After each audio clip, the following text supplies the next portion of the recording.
ati anaaf goota mootii jaalalaati si qabbeensi yaada kunis akkamitti foolii kee abbuqqachaa afuura kee uladhe utuun ijaan arguu yoonan si dheebodhe narraa yoo fagaatte mee maaluman ta'a afuura kee dhabeen of wallaalee du'a moo jiraatti fajajeen osoon ija qabu arguummoo dadhabee maalan ta'a maaloo of biraa si dhabe lakki kun hin ta'u an si dhabeen taa'u ati lubbuu kiyyaa qaroo ija kooti of biraa si dhabnaan ani du'uu kooti.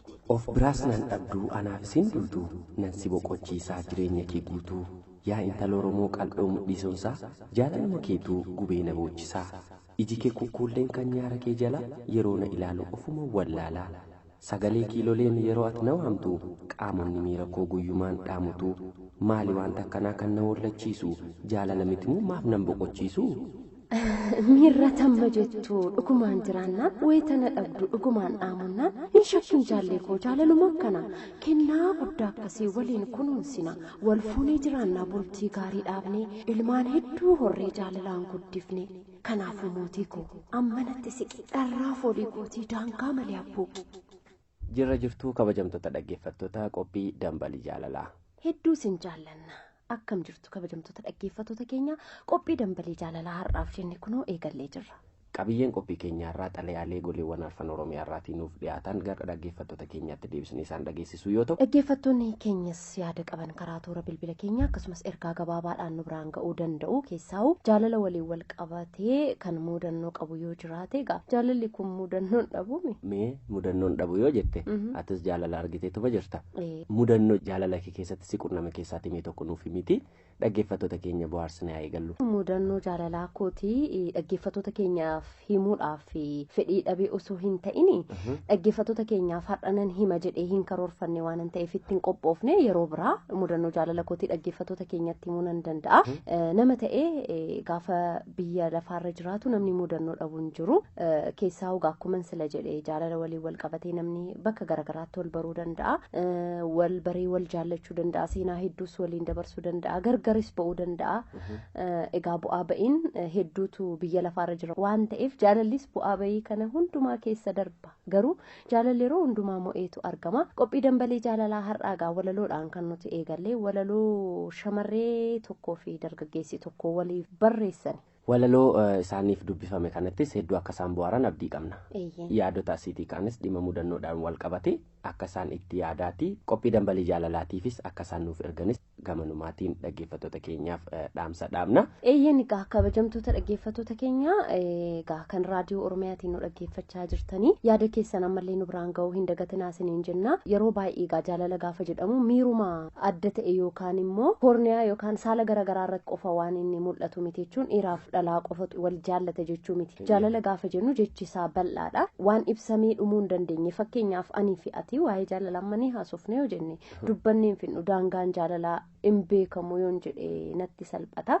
Jaalalli haadhaaf ilmoo gidduu jira jaalalli haadhaaf abbaa gidduu jira jaalalli hiriyoota lamaan gidduu jira akka waliigalaatti hiriyoota keenya ni jaallanna waa hedduu dhagaa jaalalli ollaa keenyas jaallachuudha kan nuti qabnu nama waliin jiraachuu keessatti jaalalli bakka olaanaadha kan nuti qabu namni nama jaallatu nama nagaa ta'edha nama nagaa qabudha namni nama hin jaallanne nama ofillee hin jaallanne ta'uu danda'a jechuudha. Kanaafuu gaafa waa'ee jaalalaa kaafnu kallattiidhaan waa'ee haadha manaaf abbaa manaa qofa osoo hin ta'in yaada bal'aa kana kaasuu ni dandeenya jechuudha. Kibeki jaalala yeroo jedhamu wanta jecha tokkotiin ibsamu miti akkuma ati jette kanayyuu jaalala hedduu isaaniitu waamteetu jirta. Jaalalli waaqa duukaa nuti qabnus ni jira.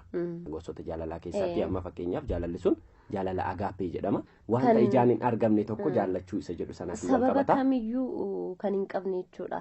Sababa kanaaf jechuun dandeenyu garuu amma dhumaatti waan sana jaallachuu jaalala isa dhugaatii jechuudha. Jaalalli kuni egaa gaafa akkas jennu obsi namoonni sababa garaagaraatiin nama jaallachuu danda'u jechuun akka namaatti gaafa yaaddu namni amala isaa gaafa sitti tole jaallachuu dandeessa bifa isaa gaafa argitu jaallachuu dandeessa.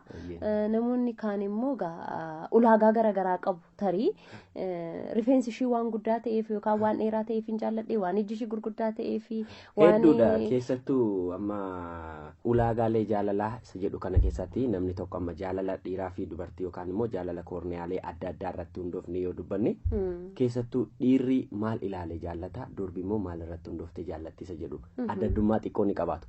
yeroo hedduu dhiirri dubartii tokko yookaan immoo durba tokko nan jaalladha yeroo jedhu haala deemsa isheeti jaallata ta'a. Haala isheen itti ejjettu ejjennaa miila ishee. Qaa. Isinis yeroo hedduu dhiirri akka kana ilaalu waan beektaniif deemsa keessatti anillee keessan jiru akka barbaade jechuu dandeessaa. Tolee kan biraawoo. Mudhii ishee ilaaluuti danda'a. Kan keenatti himaa jirte jechuudha tolee. Kan mudhiin sonsaa. Eeyyee kan mudhiin sonsaa akka sila walaloo irratti dhaggeeffannaa. Akkas taanaan gaafa furdatte maal godha? Nan furdisu kaa. Fakkeenyaaf dubartoonni sababa garaagaraatiin qaamni isaanii dabaluu danda'a. Keessaa'u dubartiin gaafa deessee kaatu mudhiin inni dura mudhii sonsaa ture. Waanuma garbaa ga'uu danda'a. Ta'uu danda'a. Oggas maal ta'are? Garuu namni tokko yeroo jaalalaan qabamu wanti qaama nama sanaarraati jalqaba yeroo jaallattu kana ilaaltee jaallata. Boodarra garuu namummaa nama sanaati jaallata. Namummaa nama tokko jaallachuuf ati jalqaba nama sana arguun dirqama sitti ta'a. Otoon argiin jaallachuun jiraachuu dhiisuu danda'a. Tolee akkasumatti gaafan taa'ee yaadu waan tamaasaa jirtu. Saayinsii jaalalaa keessas ni jira. Garuu irra caala namni gaafa haasa'u waanuma mataa isaatii ilaalcha mataa isaatii haasa'u waan ta'eef an akkasumatti nu badhagaa.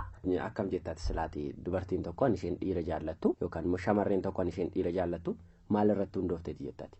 Egaa akkuma isin jedhee atamma kan kee haasofteen jedheemi namni ilaalcha garaagaraa qaba tarii an dubartoota hundumaa bakka bu'uu dhiisuu nan danda'an ilaalcha mataa kootii miira mataa kootii qaba waan ta'eef tarii inni nani in ta'a jedhu nama kaaniif ta'uu dhiisuu danda'a si gala miti akka walii galaatti garuu nama daddafee oduu jaallatu kana hin jaalladhu.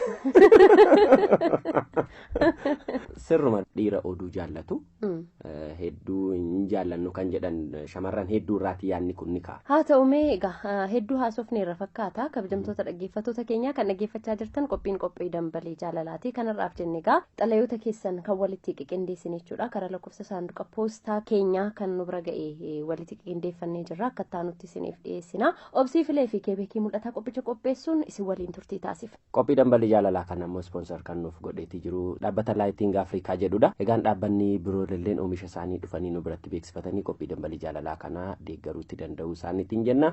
Keessaa'u abbootiin qabeenyaa oomishaaf tajaajila keessan qophii jaallatamaa fi namoonni hedduun dhaggeeffachaa jiran qophii dambalee jaalalaa kanatti egaa oomishaaf tajaajila keessan yoo beeksifattan salphumatti waan isin hojjettan namni martuu isinii beekuu danda'a jechuudha. Oomishaaf tajaajila keessanillee baree isin bira dhufee tajaajila barbaachisaa ta'e isinirraa argachuu danda'a isin affeerreetii jirra jechuudha. Eeyyeen kanaaf karri keenya banaadha. Karra keenya banaa kanatti fayyadama.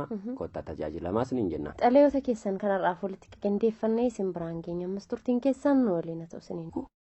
Osoo hin dhalatiin qofaa kee garaatti na baatte dhalannaanis na guddisuuf qofaa kee imaanaa fudhattee imala eegalte. Na guddisuuf jettee wanta tintaan hin jiru akka dhiiraa camaddee qottee facaaftee hidhattee haamtee dhooftee calleessitee callaa galchite akka dubartiittis callaa gumbii hammaartee daagtee tolchitee naaf laatte anaaf gaarii yaadde gaarii naaf hawwite mana barnootaa na galchuuf na barsiisus hedduu dhadhamaate harmee koo tirattee tabba baatee hurraa guurtee qoraan baattee.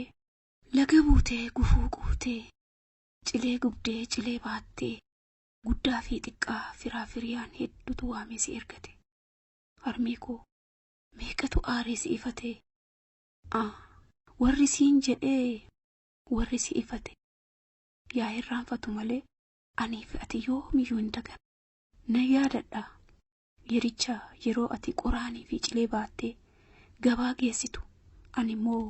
Wanda bookee qabeessi jala qurqureessi faana deemu sanaa na yaadadha. Warra haadha qoraanii warra haadha cilee jedhee si waama hedduun ati garuu haadha qoraaniis haadha cilees miti. Haadha kootii haadha seenaa. Anaaf jettee jaalalaaf kabaja dhabdee jibbamtee anaaf jettee namaa gadi taateem harmee koo jaalalaaf kabaja dhabdee jibbamtee kan biraa yaa hafuuti. Obboloonni kee warri anaaf eessumaayuu si jibbani silaa duutee namummaa buuftee mee mucaa kana namatti kenni ofiifis ni guddatti siinis ni gargaarti siin jedhan ati garuu boossee imimmaan kee lolaastee lakkii eenyuufuu hin kennu eenyuyyuu hin fudhatu imaanaadha imaanaa hin haalu adaraadha adaraa hin nyaadhu jettee jaalala.